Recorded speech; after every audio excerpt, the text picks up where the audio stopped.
OK, welcome again, everyone. Sorry for the delay. So yeah, we'll get started. Today is going to be about transformers.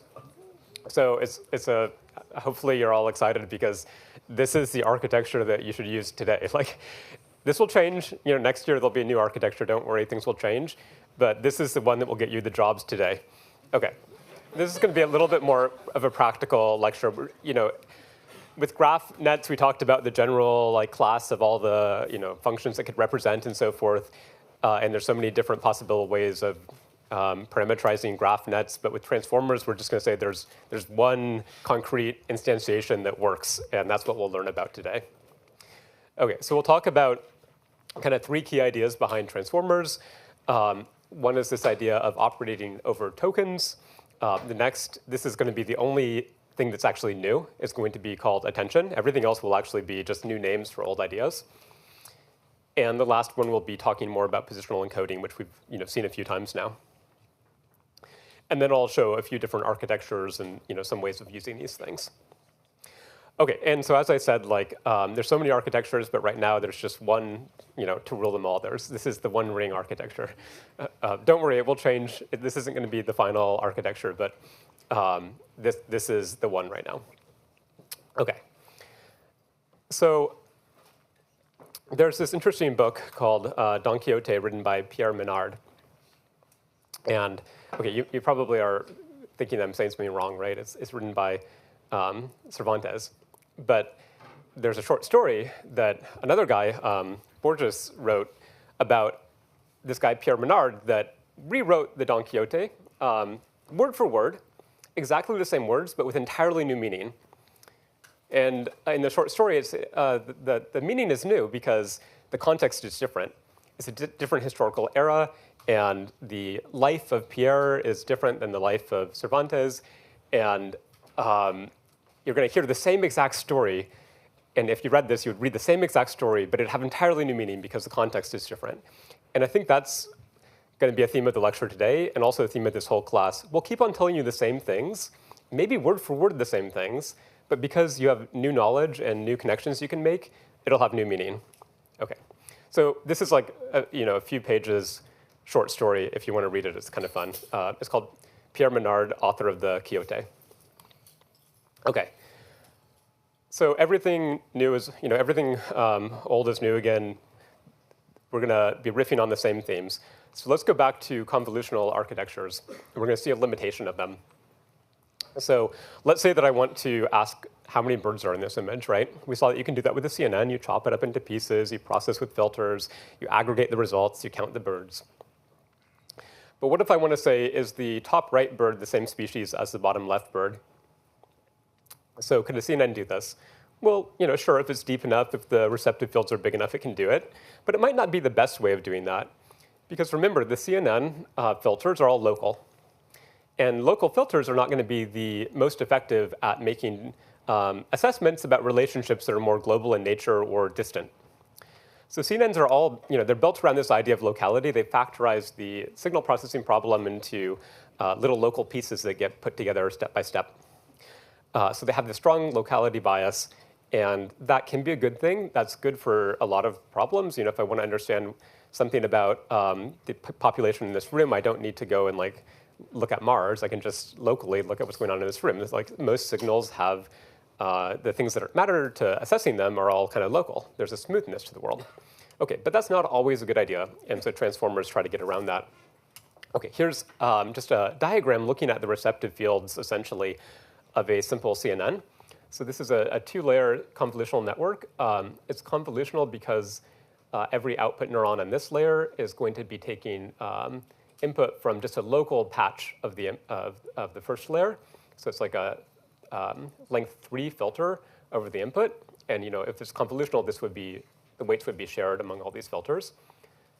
But notice what happens if I want to make some assessment about the relationship between the first input variable x1 and the 7th dimension of the input x7. OK, so on the second layer of the network, let's say this is the input, this is the first hidden layer, and this is the output. On this layer, only these hashed nodes, these hashed neurons, have some dependency on x7. And for x1, it's these two over here. And on the next layer, the receptive field kind of expands out by 1 because the filter is a length 3 filter. And so you get a receptive field that expands out by 1. You can just trace the arrows back, see which neurons kind of get imagine some dye is dropped onto that neuron, and the dye bleeds out over the edges of this graph. Which ones is it going to hit? Which are in the support of this neuron here? OK, so it's just x1 is in the support of this neuron, and that neuron. And x7 is in the support of the 3 neurons on the right.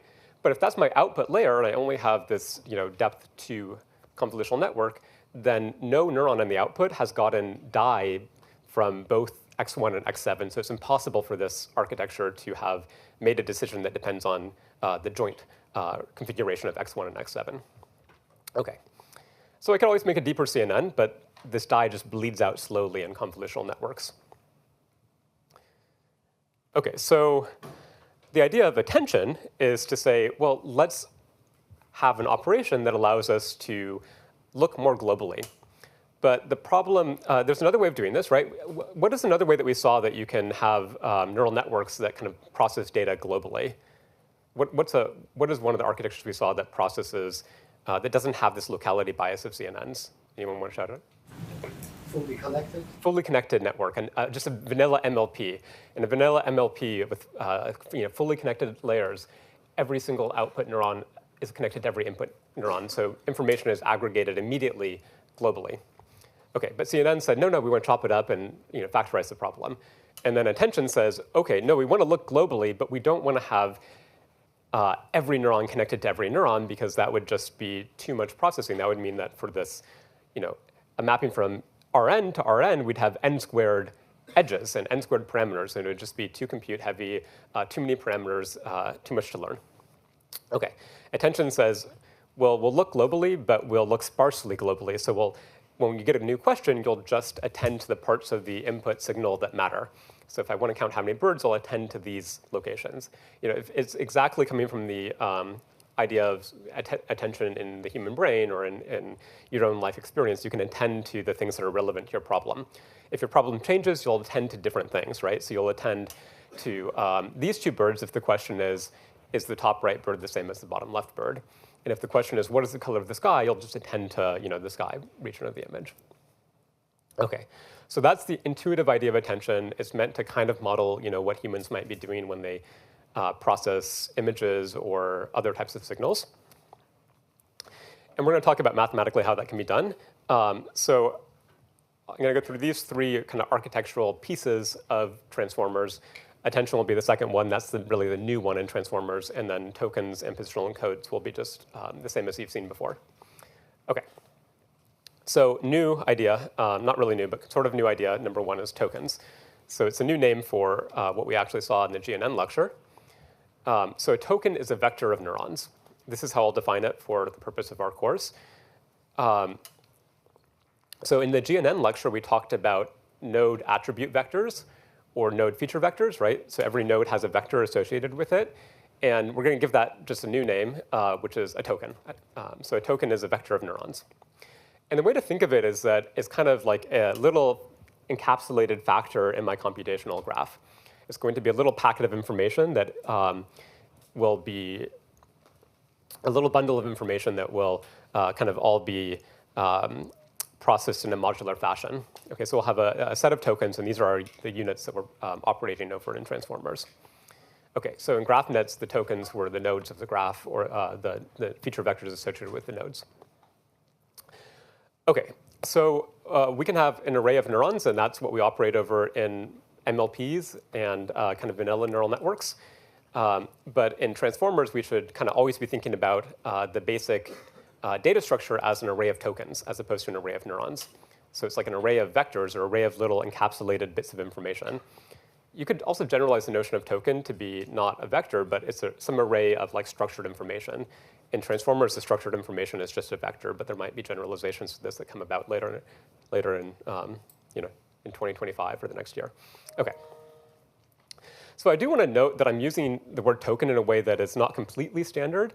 I'm using it in the way that shows up in various computer vision literature, but is a little bit less common in natural language processing. So in natural language processing, people mostly talk about tokens as being the discrete units of the vocabulary that we're modeling. So it's like a token is the letter A, B, C. There's 26 tokens for the English alphabet, or a token could be, or we could tokenize with a different kind of vocabulary. It could be that every English word is a separate token. So there's discrete units of the vocabulary that I'm operating over is what natural language people usually mean by the tokens, but it's a kind of weird definition. I think I prefer to think of the tokens as the kind of chunks of information that you are factorizing your problem into. It's a more general definition. And that's the one we're going to go with in this lecture. Okay, so a token is a vector of neurons. And a set of tokens is how I will represent some data. OK. So just like I could have convnets that operate over an array of neurons, I could have convolution over tokens that operates over an array of tokens. That would just be like multi-channel convolution. So I can have different data structures built on top of tokens, where now tokens are the new units. They're the new encapsulated units of atomic information. In a neural net, we have scalar-valued neurons. In a token neural net, we have vector-valued units. OK, and we could have a set that's unstructured, unordered, and we could also have a set of tokens. And in transformer land, the main thing we operate over is actually sets as opposed to arrays. But there's always variations on this theme that you can make up. OK, so let's use an image processing example. But I want to just make sure we keep in mind that transformers, like maybe why they're so popular is because they're very agnostic to the domain. The recipe is once you turn your data into a set of tokens, then you just use a transformer. And this is one of the reasons they just dominate across so many different domains. And basically all domains where deep learning is applied that I know of, I think transformers are currently the most popular kind of way of doing it, or at least the most performant way of doing it. OK, so that's one of the powers, is they're very agnostic to the input signal. Previous methods like GNNs were much more tied to the locality properties of the signal. OK, so how do you turn your data into tokens, and then we'll just process tokens? That's the general idea of transformers. First, the domain expert turns data into tokens, and then generic transformer processes tokens. OK, so for images, this is the standard way of doing it, but you can imagine a lot of other ways that one could do it. But you just break up the image into patches, just like a convnet. You chop it up into patches. And then you turn each patch into a token by just projecting it into a flat vector. And you could use some matrix that you multiply the pixel values by W tokenized to get a d-dimensional vector. And that could be a learned matrix, or it could be somehow hard-coded. So just a linear operation. And I've basically already said this, but when operating over pixels, we're operating over like scalar-valued measurements. What's the red color at that pixel? When operating over tokens, we're representing the input as an array of vector-valued measurements. And the vectors are just the kind of projection of a set of RGB measurements in a patch onto a fixed dimensional vector in RD. OK, question? Are all the tokens generally the same size? Yeah, they do. So do all the tokens generally have the same size? Yeah, usually they do. They're generically like a set of vectors in RD. And that is an interesting thing to maybe do for a final project or a research project. I think variable size tokens could be really interesting. It's not a standard way of doing it. Yeah. Probably there's some challenges with hardware. Like another idea of transformers is that they just match really, really well to the GPU hardware and the software that we use. And if you have variable size tokens, now there's something you have to keep track of. And how do you map that onto your hardware? It might be non-trivial. Question in the very back.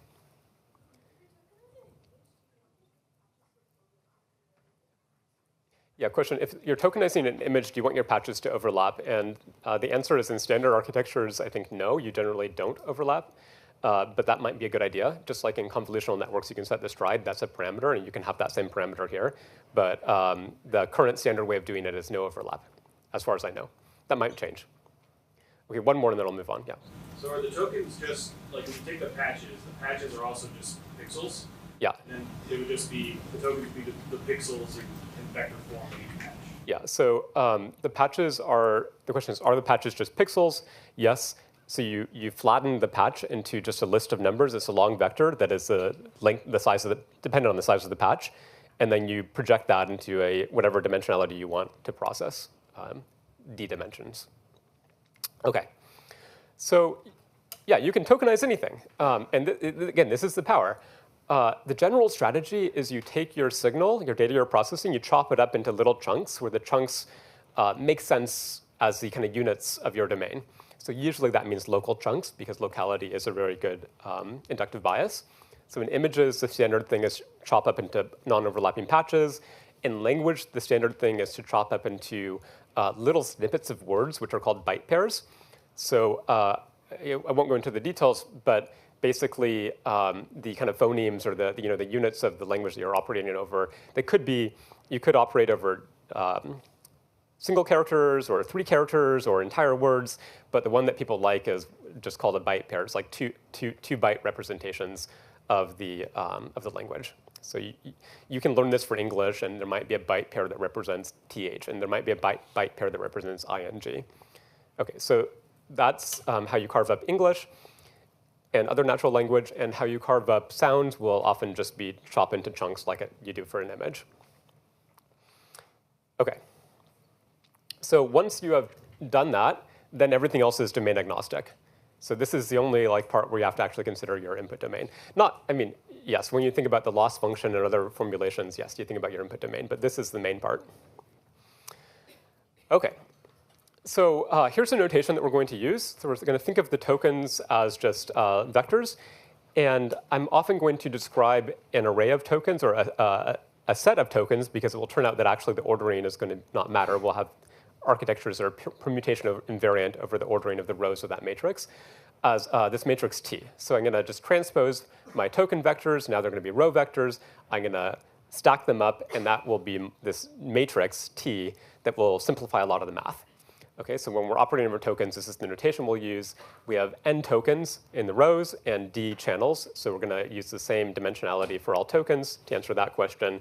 But and if you tried to use different dimensionality, the notation will become more complex, and the math would be you'd have to do some more bookkeeping, and yeah, it would be harder. OK, so just like with regular old MLPs, in networks built out of tokens, we have 2 basic operations. One is a linear combination operation, and the other is a unit-wise nonlinearity. So what is the linear combination operation? It's just a generalization of the linear combination over neurons. So here's a linear combination over neurons. This is a linear layer. I have xn is a set of scalars, x1, x2, x3, and xout is just another scalar. And I have a weighted combination, w1 times x1, and so forth. Right? This is the regular old linear layer going from R3 to R1. OK, so what does a linear combination of tokens look like? And right, we just can write that in matrix form as w times xn. You've done that a lot on the p-sets and in other places. A linear combination of tokens is just going to be a weighted combination of vectors. So I'll have vectors with d dimensions, but if I only have 3 tokens, three such vectors, I'll have 3 weights that I can learn or decide to set the values of to create a linear combination. So it's going to be a weight times the first vector plus a weight times the second vector plus a weight times the third vector. OK, so you can represent that, again, in matrix notation if we're using our T, where T is n rows by d columns, where d is the dimensionality of each token vector, then w times that matrix T is just like taking a linear combination of the rows. OK, so you can already see here that the token linear combination is less expressive than if I did the same thing over all the individual neurons that make up those tokens. Okay, it's kind of like a low-rank transformation over the neurons, because I only have three weights that determine that combination, but I actually have 12 neurons that make up all of those tokens. And so you normally would have 12 weights if it were just a linear combination of neurons. OK, so this is a less expressive family of layers, in fact. It's a low-rank operation. OK, but we're thinking of the tokens as these bundles, these encapsulated units of operations. We've just now defined how to take linear combinations of those encapsulated units. OK, so the next thing we need is the equivalent of a ReLU, right? The point-wise nonlinearity. And with tokens, we can have a token-wise nonlinearity. Instead of being a neuron-wise nonlinearity, it will be a nonlinearity that operates on each token independently and identically. OK, so here's my point-wise nonlinearity from MLPs. We have x out is equal to, for each dimension of x in, we just take a ReLU of that dimension, right? And a token-wise nonlinearity is just going to be for each token in my array of tokens, I will pass it through a nonlinear function f. And it'll be the same nonlinear function applied to every single token. OK? So typically in transformers, f is going to be itself an MLP. So transformers are kind of like a meta-architecture. Like the units of the architecture are other neural networks. And you can also think of this operation as equivalent to a convolutional filter that is run across the sequence of tokens. Okay, it's a one-by-one convolutional filter. So what does that look like? It looks like this. I have a sequence of tokens. Now think of this as like a spatial sequence or temporal sequence, and the channels are in this token dimension, the vector dimensions of the token. And the convolutional filter will just be something that operates on each token independently and identically. So this is what the token-wise nonlinearity looks like. And you can also now map that in your brain onto a point-wise nonlinearity in an MLP. That would just be like I have vectors of length 1, and my operation that I'm sliding across that sequence is a ReLU or a tanh or a sigmoid, some point-wise nonlinearity. OK. OK, so now we've basically built what I'll call token nets. You know, another name for this would be graph nets, but I'm going to call it token nets for now, which is almost identical looking to a MLP. So MLP is linear combination of scalar valued neurons, point-wise nonlinearity, and so on. And token net is linear combination of tokens. OK, take a weighted sum of these 3 items, followed by token-wise nonlinearity. So each arrow on the second row is itself parameterized by an MLP. It's a complicated nonlinear function, and then repeat that process. OK, so the motif is the same. It's just over these more complicated units, as opposed to being scalar valued units, which are called neurons. It's vector valued units, which I'm calling tokens. OK, so I already mentioned, but this is also equivalent to that unrolled GNN that I talked about a few lectures ago. So in the unrolled GNN, we have this aggregate function, which is doing some kind of weighted combination. And then we have a combine function, which now you can understand to be a unit-wise, a node-wise nonlinearity. And then we repeat that process. And GNNs also often have the property that you share weights across depth. You don't have to, but you can. Whereas transformers typically have the property that you don't share weights across depth, but you can. So this is a choice, but the standard transformer, you have separate set of weights here and on the next layer. And I'll tell you how those weights actually get specified in a minute. OK, and just to remind you, here was that picture of the unrolled GNN. So in the unrolled GNN, we have our graph. And we take these, now I'm calling them tokens. They used to be called the node vectors. And we aggregate. But this is going to be a critical difference. In the GNN, how we aggregate is determined by the graph connectivity. It's the adjacency matrix of the graph that tells us how we do this aggregate, where the arrows are in that linear combination. And additionally, in the GraphNet, aggregate might be nonlinear. It doesn't have to just be a linear combination. OK? And then we also have a particular way of combining that through an update step. But it looks very much like a transformer that I'm showing you now, the token net version of the transformer, except that these arrows are not fully connected. They are determined by the graph structure. So a transformer is going to be like a graph net, but it's a fully connected graph net. So we have all the arrows at every single aggregation layer. And I'll tell you how those arrows' values get determined, which is going to be called attention. But you can think of it as a graph net over a fully connected graph, typically without weight sharing in depth. OK, any questions about the relationship between these different neural networks, MLPs, GNNs, graph nets, and now this token net I'm describing? Yeah. Can you talk more about the token-wise nonlinearity, how it's So the token-wise nonlinearity will be typically an MLP, and the parameters will be learned with backpropagation. So the free parameters are learned via optimization.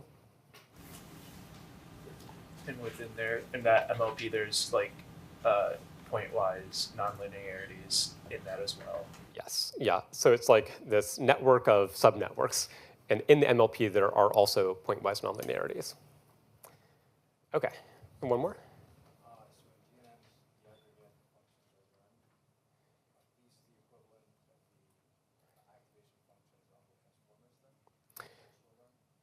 Yeah, so it's the question is, in GNNs, the aggregate function is learned, or it's parameterized, and it can be learned. And in transformers, I didn't tell you how we're going to learn these weights. In transformers, that will be done via this thing called attention, which we'll get to in a minute. And the token-wise nonlinearity in an MLP is not learned. The point-wise nonlinearity is not learned typically. But in a transformer, it typically is learned. It's a parameterized MLP. And in a GraphNet, I think it would also be learned. It's this update function, which typically has learnable parameters. OK. OK. And don't worry too much about the semantics here. Like, it doesn't matter if you call something a GraphNet or a transformer. You should understand the concepts and how there's these particular building blocks that can be combined in different ways that achieve different effects. And there's trade-offs. And if you understand that deeply, then the names are just something that is secondary to that. OK, so that was the first new idea, was we're going to operate over tokens, which are vector-valued units, instead of neurons, which are scalar-valued units. OK, the next idea, which is going to actually be technically new, is going to be attention, which is how do we take the linear combination exactly between tokens. OK, so here is let's say I have a token net. What I could do is I could just learn the weights of the linear combination, just like in an MLP, I learn the weights of the linear combination. So free parameters I'll draw in blue. And this could just be a weight matrix, which is going to be 3 numbers in this case, because I have 3 tokens. So it'd be a 3x1 weight matrix and 1 output, right? 3 inputs, 1 output. And W will be free parameters that are learnable via backprop. That's one option. You can do this. That will work. OK. But transformers actually are coupled with this other idea called attention. In attention, the weights that you use to do this linear combination, now they're not free parameters. So I'm not going to color them in blue. I'm coloring them in red. And if you remember in some of the readings, red was our color for activations. It turns out the weights I use to combine the tokens with the linear combination are going to be coming from activations elsewhere in the network. So A is going to not be free parameters. It's going to be a function of your data that you're processing. So there's a few different ways you can do that. We'll go into the full details. But just think that there's going to be some function f that takes in your input data that you're processing and determines this linear combination matrix A. OK, so A is going to be set by some function, which I'll describe, of the data. It's not going to be free parameters. And T out will be just a linear combination of T in, according to A. OK, so let's get some intuition for what this attention matrix might be doing, this attention matrix A. OK, so here's an image. And let's say I want to process the query, how many animals are in this photo? So I told you the intuition is I should look at the 3 animals and then count them up. And that's exactly what we'll do. So I will attend to, remember, tokens are representing patches of the image, at least on the first layer of processing, they're representing patches. So what are the patches I will attend to in this image to answer this question? It should be any patch that has an animal. And it's a little hard to see, but there's a giraffe head in this one here. So this is zebra, impala, and 2 giraffes. Now, every token is a vector of numbers that are descriptive of what is going on. And there's some representation of that part of the world. So at the first layer, it will just be the concatenation or the flattened list of all the RGB values. But later on, it could be more abstract. And here, I'm just indicating that there might be one element of the vector, which is an indicator function. Does this patch contain an animal or not, right? Or maybe the head of an animal or not, because each animal has 1 head. And then what I can do is my attention can be allocating 1 unit of attention to each of these tokens and 0 units to any other token. And then if I take a linear combination with weights of 1 for each of those tokens and 0 for all the other tokens, that will achieve the correct answer of outputting a new token vector whose value is 4 in the dimension that counts animals. So I've just kind of hand constructed here a transformer, one-layer transformer that counts the number of animals in the image by simply attending to animal heads and then taking a sum over all the things I attended to, where the attribute vector of each thing I'm attending to, the token vector, is just a 1 if there's an animal head or a 0 otherwise. Or in fact, in this case, it could be a 1 no matter what's in the photo because the attention already only selected to look at the animal heads. Okay, here's another example. What is the color of the impala? So what should I attend to here, right? I should attend to these tokens, these patches. And now I have another dimension of my token vector, which maybe represents the average color within that patch. And if I take the average over those, I take a weighted sum over the things I'm attending to, I will output the average color of the impala. And that will be maybe a good ensembled response about the answer to this question, what color is the impala? Okay, so this is just the intuition, but kind of hand constructing how these operations could actually answer queries of interest. Question? How do you interpret the diagram of the T-out here is meant to be, yeah, I suppose that maybe I should use a capital letter, but just one token output. It's like I'm just outputting one single token to answer my question in this example. Yeah. Okay, so yeah, the more general form is I'll have an array of tokens represented by the matrix T, where the tokens are in the rows of that array. Okay, so here is going to be the mathematical formulation of the most common kind of attention. It's called query key value attention. And remember, the transformer is mapping from a set of tokens to a set of tokens, so Tn to Tout. And this will be one layer of the transformer, one attention layer, so one linear combination. So how is it going to work? So I will have a question, and then I'm going to use the question to determine the attention. So the question, the way I determine the attention is like that function f that produces a. Okay, so here's what it looks like. So my input signal is a set of tokens. Okay, so it's actually just going to be thought of as an unordered set. Just here's a bunch of different patches in the image. And every token has this vector associated with it. And the question will also be represented as a token, which has a vector associated with it. And I'll have a special operation called query, which will be to emit some vector based on the contents of my question's embedding vector. Okay, so the question is a token, which is a vector, and then I can transform that to emit some kind of query. So that will just be a linear transformation of that input vector. And each token in my signal that I'm processing will have a function called key, which emits something that the query is meant to kind of try to match against to see if the query matches the question, the query matches the key. Okay, so tokens represented by a vector, and they can emit either queries in order to say what should I attend to, or keys to say what is what is my content that my query should match to. And we will check whether a query matches a key via a dot product between the key vector and the attention and the query vector.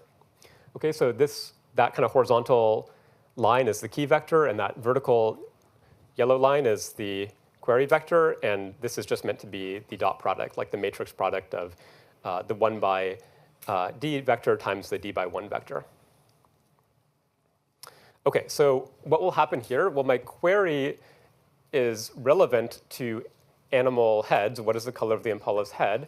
So my key will match that query if I'm looking at an animal head. So the giraffe will be 0.2, but it'll match even better if I'm looking at the impala head because I'm specifying the impala. So that would be, if I train this thing to be a reasonable system, then this would be a reasonable set of queries and keys. And the similarity between the query and key is what I will attend to. So I'll get this kind of score vector S over here on the left, and this will just be the dot product between the question's query vector and each token in the signal I'm processing's key vector. Okay, then I will also have one more operation called value, which will be another transformation of my token vector into what I'm going to kind of report to the next layer of my network. This is kind of an analogy from databases where I can ask a question. Each bin in my big database can have it can know what it contains. It can say, here's the key, here's the relevant information I contain, and then when the query matches the key, you open that part of the database, that bin in the filing cabinet, and you pull out the values and get some information back. Okay, so now the operation will be I take the similarity vector S, and I take a linear combination. That's going to be the weights of my linear combination, but the linear combination will be applied over the value vectors for each token. Okay, so T out will be a weighted combination of the value vectors of each token.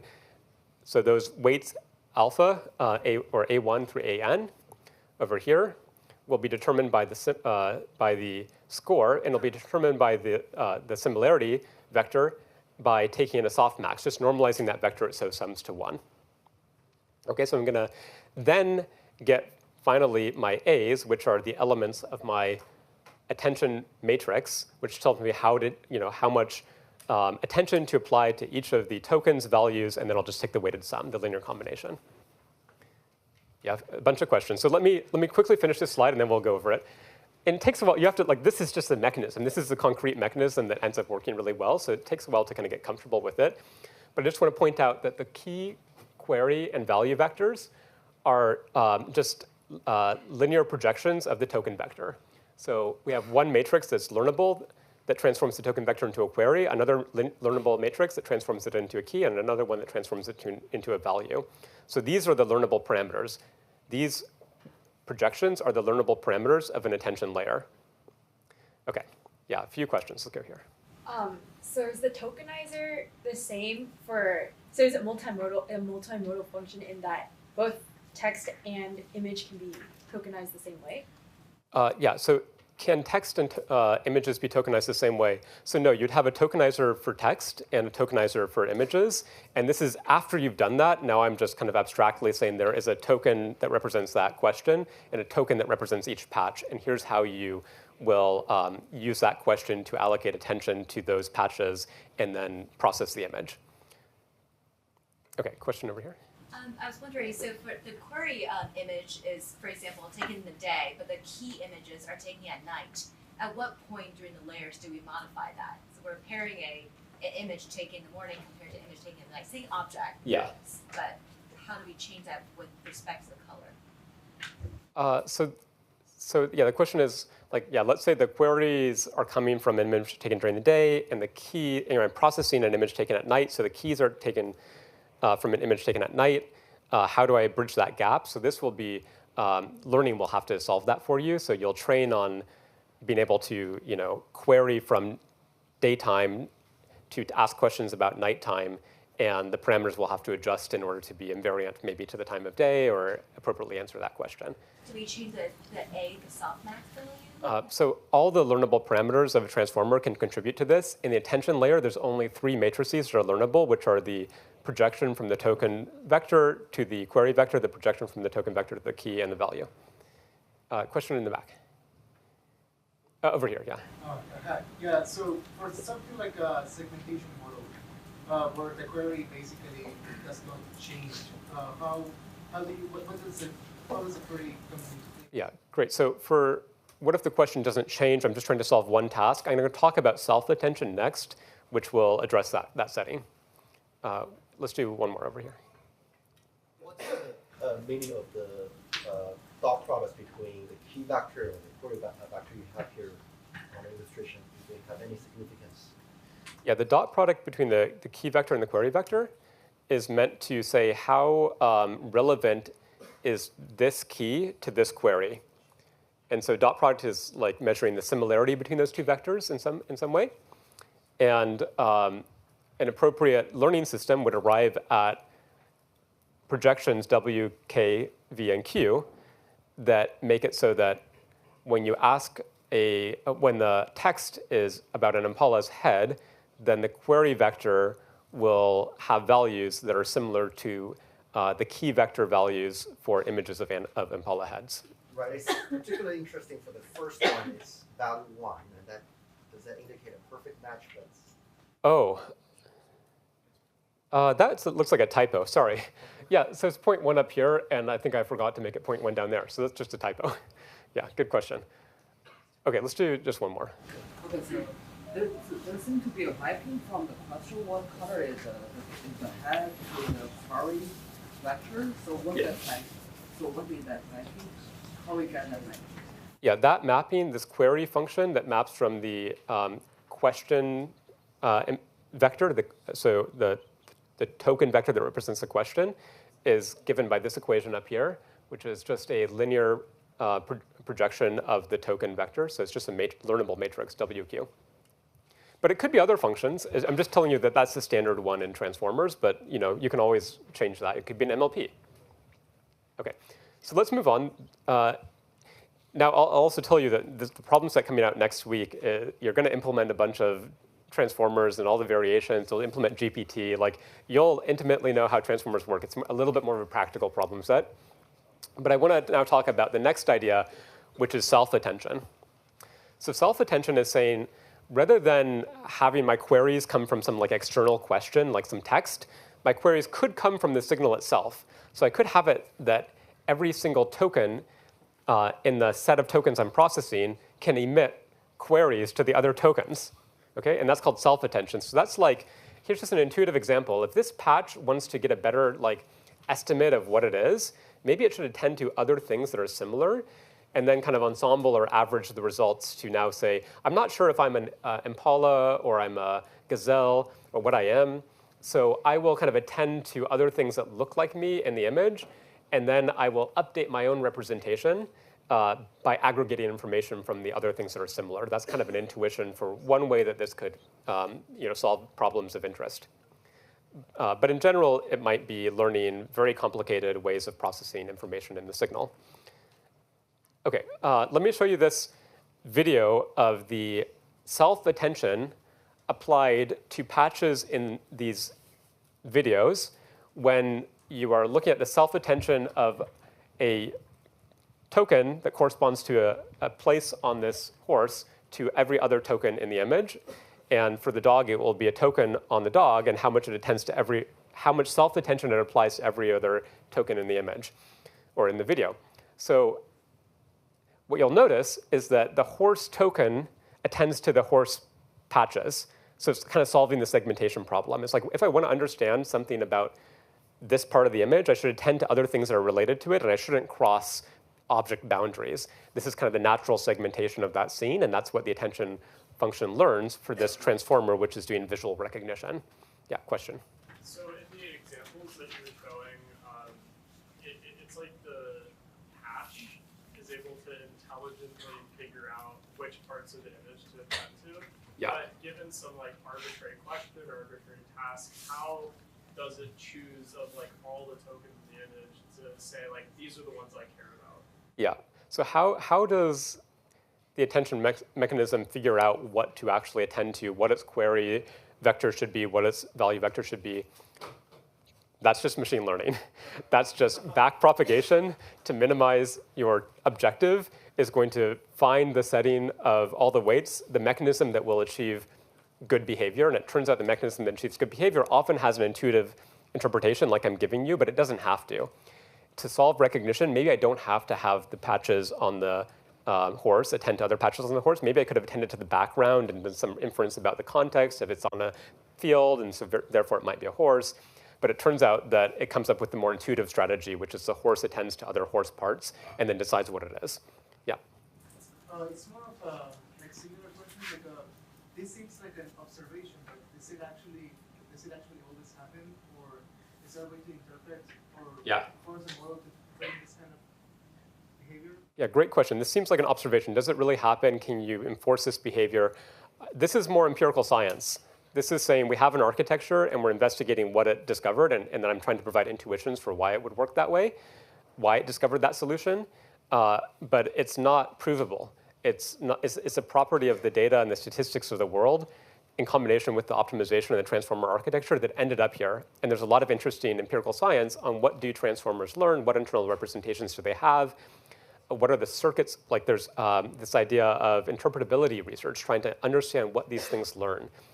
But there's another lens, which is just who cares what they learn? Let's understand ML theory and how gradient descent on objective functions with high capacity networks will converge on good solutions, but not care about the internal structure. So you can look at it from either lens.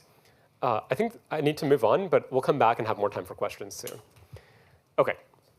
So here is a fully connected layer with learnable parameters for how to take a weighted combination of the input token sequence to the output token sequence. And here is the idea of self-attention, which is that the weights of that linear combination are a function of the input sequence. So the F that's going to determine our queries and keys, or in particular our queries, is going to be coming from the input token sequence Tn. OK, so how is it going to come from them? It's going to be exactly the same type of math that I showed you a few slides back, but here's how it looks for self-attention. Okay, so I have my Tn, and every single token in my input sequence is going to emit a key, a value, and a query vector. Okay, it's going to emit those via WQ, which is a projection from its token vector into a query vector, WK, which is a projection from its token vectors to its key vector, and the same for the value vector. Okay, so now I will get a set of queries, a set of keys, and a set of values. I can stack them up into the query matrix, which is for every row in that matrix, it will be the query for one of my input tokens, for every the key matrix and the value matrix. And this is just saying that I can represent the query matrix as just the matrix product of, it's just a matmul, it's just a matrix multiply of the token matrix times the learnable projection to queries. OK, so this is another nice thing about the design of transformers is everything just becomes these matrix multiplies in a very simple notational form. So this is my queries, and they're just Tn times WQ. OK, so now I take all of these matrices, and in order to get the weight in the linear combination for this unit of T out from this unit of Tn. So remember, the linear combination is over the values. The values are in this teal color. So I'm going to take a linear combination over the values. And the weight that I'll assign to that linear combination is going to be the inner product, the dot product between the key and the query for this token. OK, so the amount of self-attention that I apply to myself is going to be given by this gray box, which is just this dot product.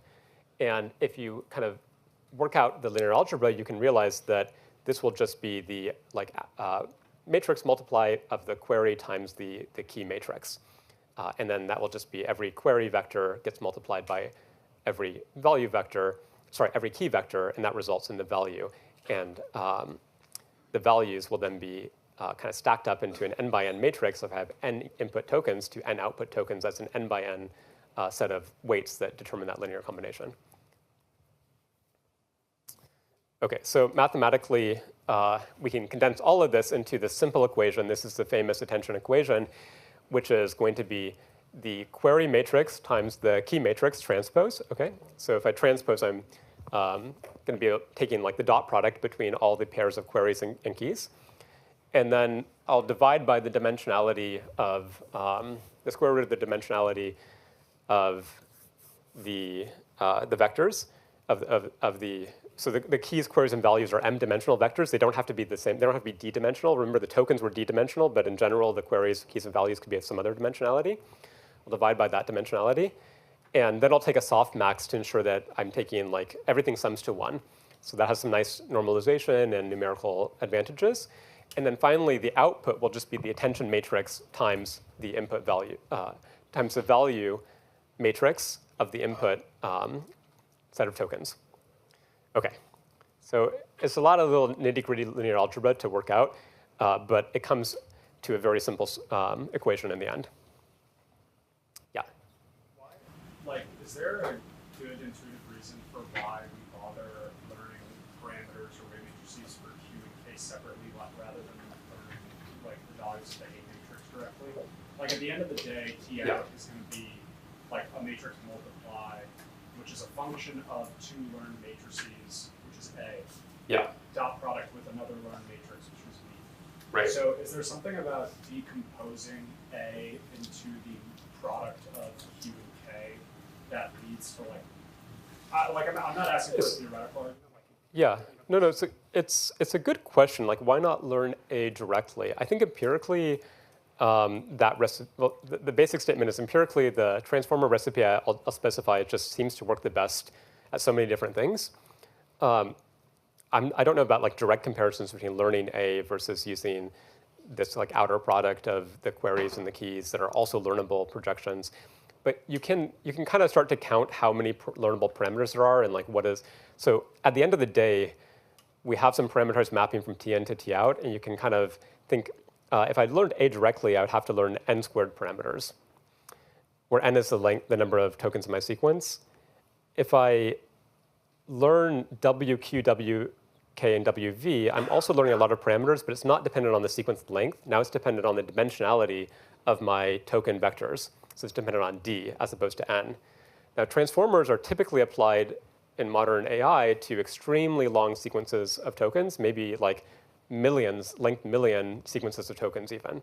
Like, modern LLMs, you can have paragraphs and paragraphs and whole books that you're processing. So N is usually very large and D is much smaller. So there's actually fewer learnable parameters. That's just one perspective. Okay, one more? Yeah.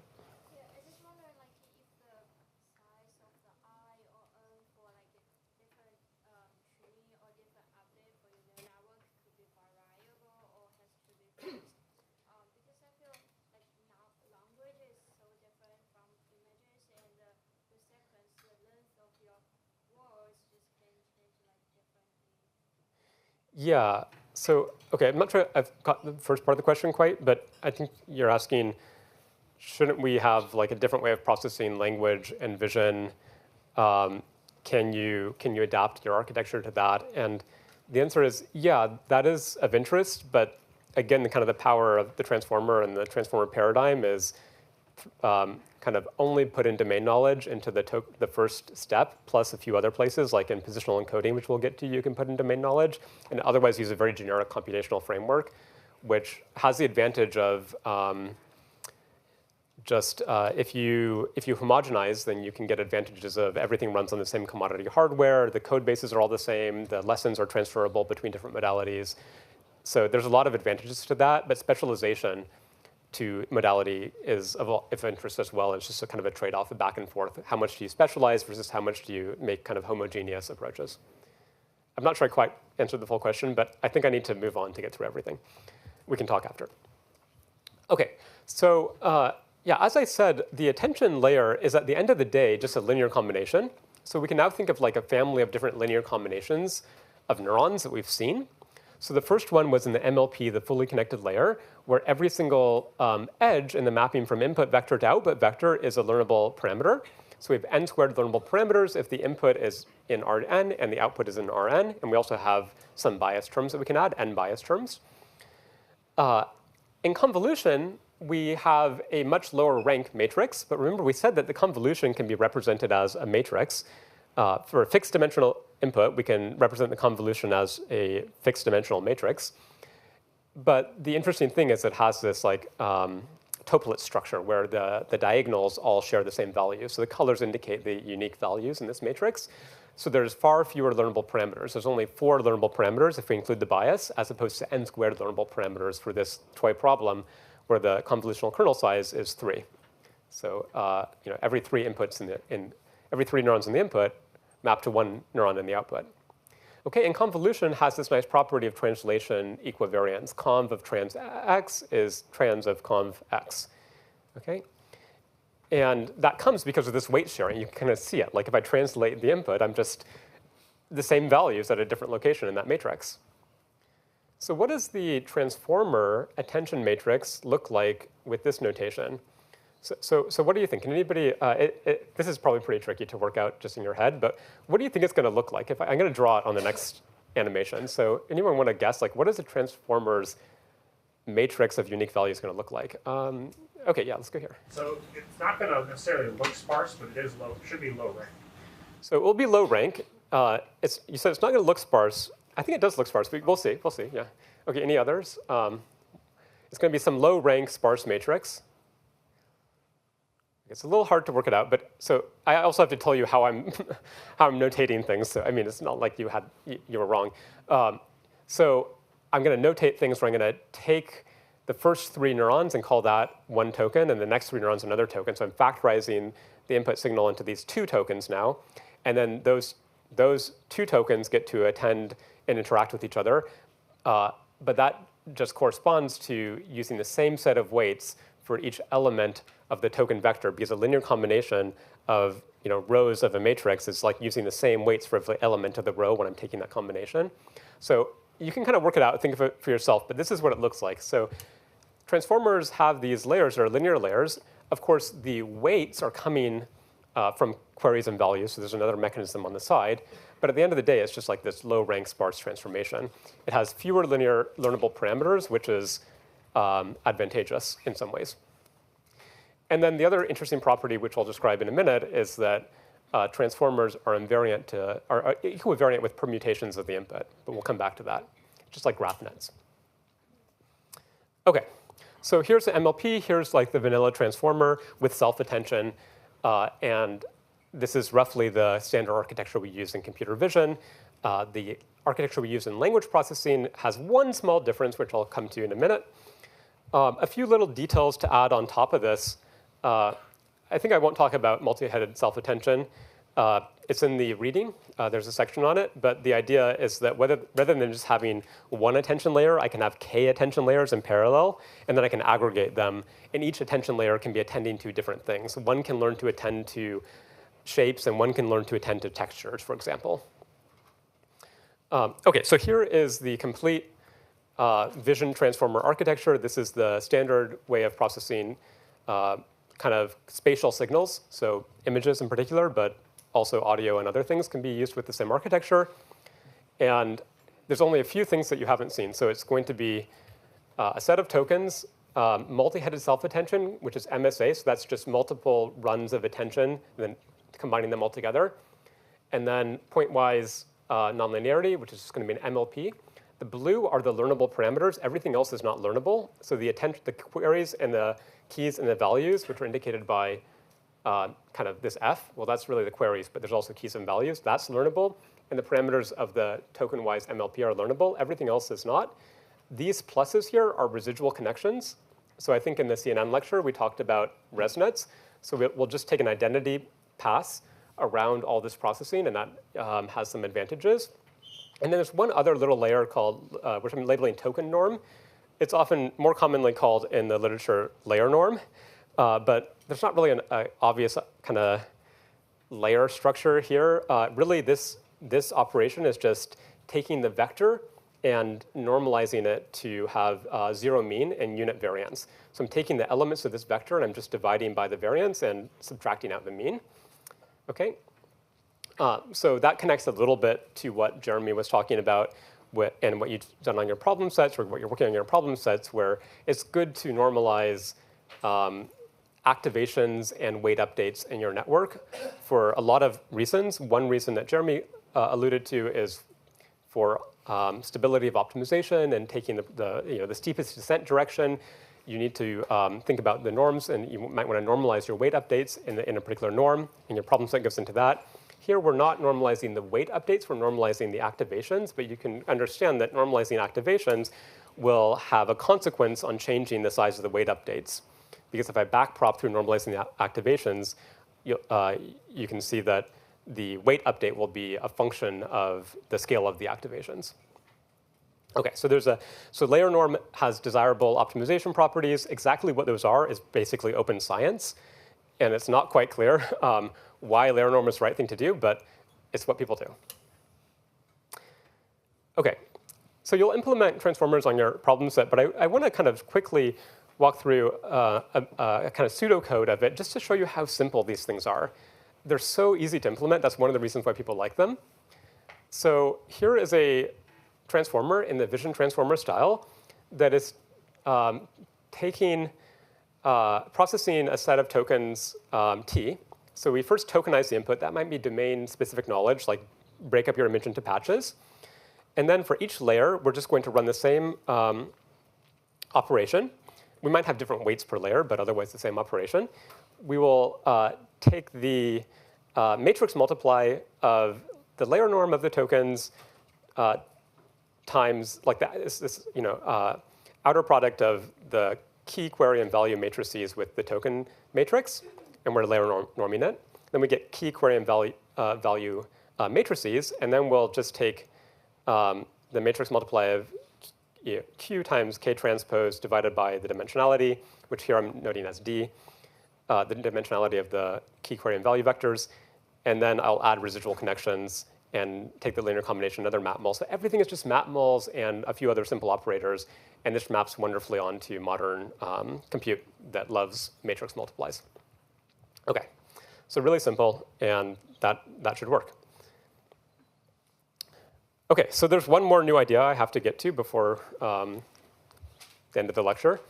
Well, there's a few more things to get to, but one more big new idea, which is positional encodings. OK, it's not a new idea. Again, it's been seen in a lot of older architectures, but it was one of the key things that kind of made transformers stand out. So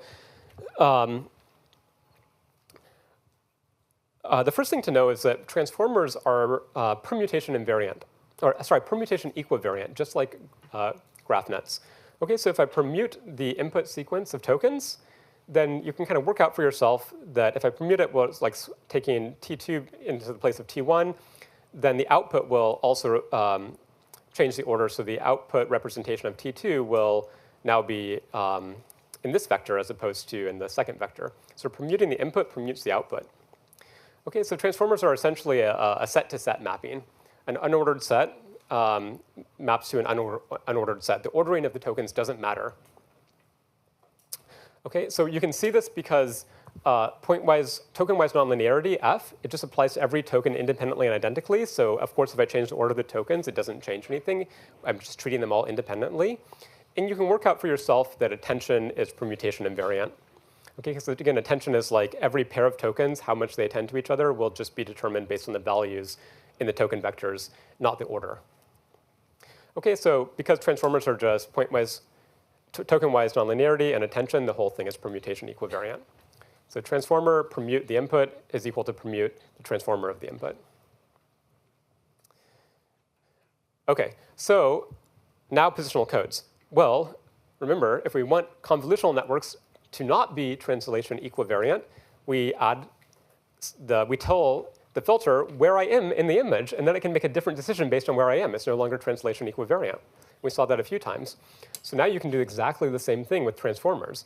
If I don't want it to be permutation equivariant, which oftentimes you actually don't, oftentimes the order matters. If I'm processing a sentence, the earlier sentences have like causal impact. The earlier words in the sentence are causally determining the next words, but there's not quite the anti-causal direction. The statistics are different. It's not like a reversible sequence or permutation invariant statistical process.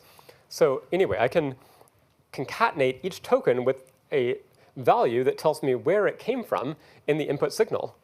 What position was it in the input sentence? What location was it in the input image? OK? And here's how you do that typically. Not typically, but this is like the vanilla way of doing that. There's a lot of more advanced ways of doing it. But if I want to tell this patch here on the giraffe's head what position it's at, I could encode the XY location and Cartesian coordinates of that patch.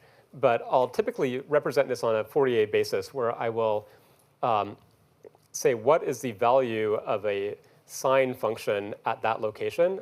And I'll do that for different sines and cosines, or in the vertical and the horizontal direction.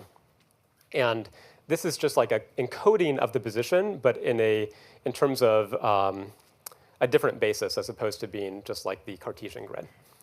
OK. So these values tell me where I am in the image. The book chapter goes into some kind of intuition about why Fourier positional encoding is advantageous over other types. But this is also an open science question. This one works pretty well. OK. And you can, for whatever signal you have, like there's a lot of domain expertise that can come into this part of the problem, how you define the positional encodings, because that's the part where you kind of tell the system what it means to be local for your domain. You give it the inductive bias of what locality actually represents. So for processing data on a globe, I can do positional encoding that's like latitude and longitude, but maybe on some kind of Fourier basis over like spherical harmonics, over like sinusoids on the sphere.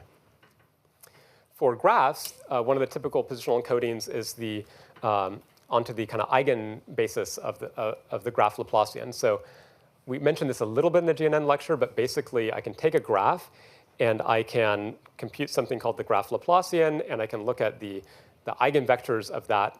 It's this like thing that tells me kind of location in the graph, like kind of canonical location in the graph. And the coordinates, the eigenvectors for some of these, the eigenvectors of this graph Laplacian are described by these colors on the nodes. And so the like first eigenvector is this one. It's really smooth. It's like where am I globally? And then other eigenvectors are like high frequency, like almost like a Fourier basis. So this is all domain knowledge. It's not stuff that you need to know intimately unless you're working on that domain.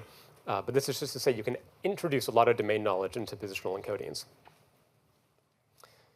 OK. So those are the three pieces for the transformer.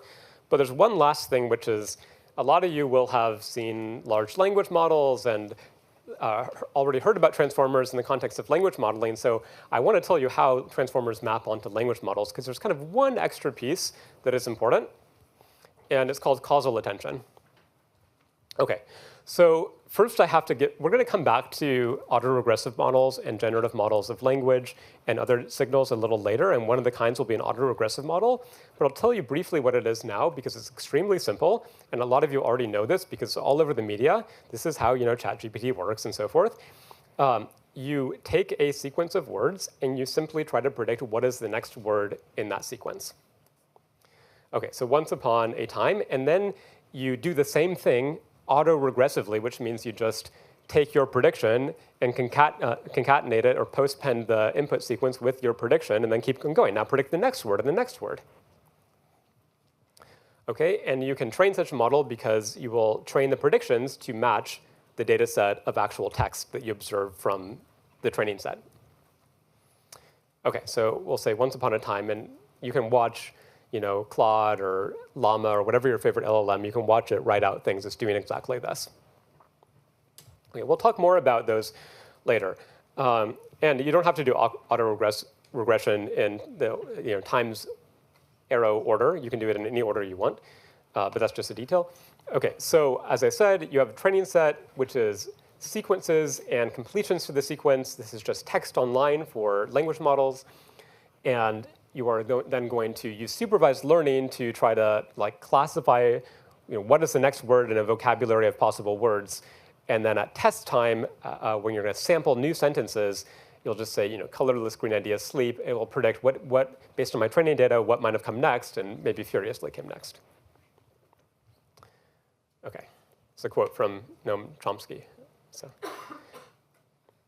OK. So that's how GPT works. GPT is a generative pre-trained transformer. So it's a transformer, OK, and it's an autoregressive transformer. So here's my normal transformer that I'm drawing, where self-attention, so the input sequence of tokens that represent the words or maybe subparts of the words, get to choose which of them to attend to, update their representations, finally at the very end come up with a prediction for the next item in the sequence. And every time I run this, I will get a prediction of the next item in the sequence, and I'll shift the input over by one and repeat the process. OK, so there's a little issue here, which is that if I want to train such a system, I want it to be the case that my prediction for the word furiously only depends on the previous items in the sequence. Now, with this architecture I'm showing here, the input has the word furiously, and it could just learn like an identity connection to say, oh, I'm predicting furiously, and my input already told me what the answer was. That'd be wrong. If I'm predicting the word ideas, I need to only be able to look at the previous items in the sequence. I can't look into the future if I want to be able to write a sentence in times order. So what we do is we do what's called masking, causal masking of our attention matrix. And that just means that every output token can only attend to earlier tokens in the sequence. So the order does matter. This is no longer permutation equivariant. Now the order actually is mattering via the masking operation. Okay, and so now the attention matrix looks like a masked matrix, and that just means some of the arrows are not allowed. They're just set to 0. So the arrows at the top here exactly match the masking at the bottom here, and I only am allowed to learn, or I'm only allowed to use these values, meaning I'm only allowed to attend to things previous in the sequence. And this allows me to make predictions that are causal, that only depend on information previous in the sequence. Okay, so this is what a multi-layered transformer looks like with causal masking. On the first layer, I'm trying to predict the 4th item in the sequence given the previous 3, so I will not observe the 4th item because otherwise that would be cheating and it would be too easy. But then after the first layer, then I can just use a mask that looks like this. Every token attends to itself and all the previous tokens. And this will achieve that the receptive field of this output token that will predict the next word can only see every previous word, and the receptive field for this output token that I could use to predict the second to last word will only see everything previous to itself. And therefore, I can just supervise this thing to kind of output a sequence of words, and every word in that output sequence will only depend on the previous words, and this is an efficient way of training such a system. Okay, I'm going a little quickly for the sake of time, but there's more details on this in the book chapter. This lecture follows the chapter almost exactly because finally I had all the material ready for this year. Okay, so I'm sorry to say this is just probably the worst diagram in like all of science, but it's also the best paper in all of science, so it's like they balance each other out. Attention is all you need. It's a super important paper because it's the one that defined the transformer architecture. Again, it's not new ideas. It's just a particular recipe that is novel in its details, but works incredibly well. And a few new ideas here and there. And so this paper is just super important. Attention is all you need. And a lot of you will come across or will have seen this diagram. This is their diagram for what a transformer is. Super confusing to me. I don't know why they call this like a feed-forward layer, but what is it? So this is the token-wise nonlinearity. That box in blue they call feed-forward. So it's like just applying independently and identically an MLP to every single token vector. What is this thing here? This is that autoregressive part that I was describing. So that has nothing to do with really transformers. That's more about autoregressive modeling.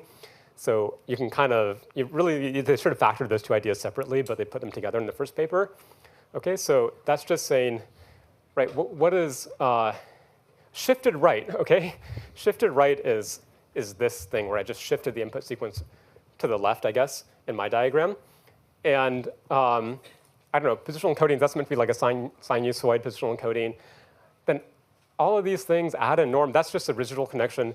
So just think of it like this, and I think it'll be simpler. And I definitely prefer this diagram instead. But for language, I would just shift the input to the left and do causal attention. OK, last slide is going to be just showing now how I could put together some language modeling and image modeling to do more complicated things. OK, so here is a case where I will take my input, which is an image. I'll tokenize it by mapping each of these patches into token vectors.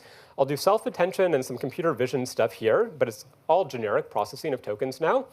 And then I'll do this thing called cross-attention. So now I'm going to try to be describing this image in text. The task is to take an image and turn it into text, write a caption for the image.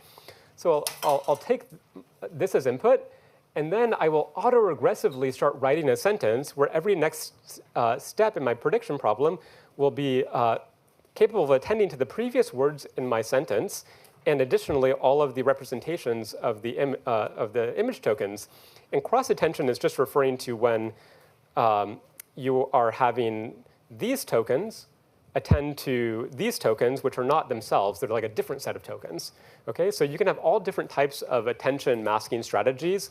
And this one is popular for image-to-text captioning. We'll come back to generative models and autoregressive models a little bit later, and I'll end there for today.